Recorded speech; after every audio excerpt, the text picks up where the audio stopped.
আব্বু আব্বু এ কি শুনলাম লস্কর বাহিনী নাকি আপনার উপর হামলা করেছিল? হ্যাঁ, সংগঠনের রেশারেশি ওরা বাইরে নিয়ে গেছে। সময় মতো পিটারে গিয়ে না এলে আমাকে মরতে হতো। অসম্ভব, আপনি মরবেন না, আপনি মরবেন না। আপনি মরলে আমি কোথায় যাব? আরে মরবে তো ওরা, প্রত্যেককে আমি কুত্তার মতো মারবো। রাজন, তোমাকে কিচ্ছু করতে হবে না, আমি পুলিশ কমিশনারকে ফোন করে দিচ্ছি। যা করার এখন পুলিশই করবে। নো আব্বু নো, পুলিশ ওদের কিছুই করবে না, পুলিশ ওদের বন্ধু।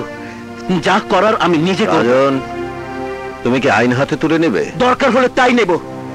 এই আমিটা কে? পথে পথে ঘুরে বেড়ানো এক শিক্ষিত বেকার। চৌধুরী সাহেব আমাকে দয়া করে কাজ দিয়েছেন, কোম্পানির গুরুত্বপূর্ণ দায়িত্ব দিয়েছেন, পুত্রের অধিকার দিয়েছেন। আমার সেই আব্বুর উপর হামলা, আমি ওদের কাউকে ছাড়বো না। রাজন, কাউকে না, রাজন, ওদের মরতেই রাজন। হবে।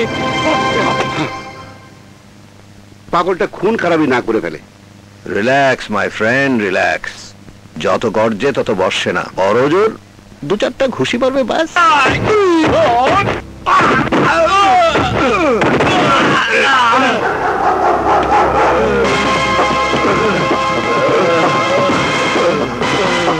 শামশের শামশের শামশের শামশের চৌধুরী, শামশের চৌধুরীর একটা চুলো বাঁকা করতে পারলি না, তাহলে তোদেরকে আমার সিন্ডিকেটে রেখে লাভ? শামশের চৌধুরী জানে আমি সবচাইতে বিশ্বস্ত লোক তার, এলাকার মানুষ জানে আমি সবচাইতে ভালো লোক, কিন্তু আমি যে খারাপ তা শুধু তোরাই জানিস। ভালো মানুষের আদলে খারাপ মানুষ।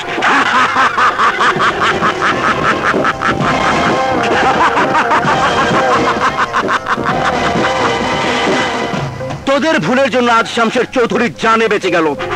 আমি চেয়েছিলাম শামশের চৌধুরী ল্যাংড়া হবে, পঙ্গু হবে, কোম্পানির সমস্ত চাবিকাঠি চলে আসবে আমার হাতে, আর তোরা অপদার্থের দল সব ধূলিসাৎ করে দিলি। সোনার ডিম হাতে এসে ফসকে গেল। আবার চামচামু করতে হবে, আবার বস বস করতে হবে। আমি তো বস হতে পারলাম না। আসলে আমরা বুঝতে পারিনি যে আমরা এভাবে হেরে যাব। আমি হারতে চাই না, আমি হারতে জানি না, আমি জিততে চাই। শামশের চৌধুরীর বিশাল সাম্রাজ্য ডিজিটাল বুদ্ধি দিয়ে হাসিল করতে চাই। ডিজিটাল বুদ্ধি।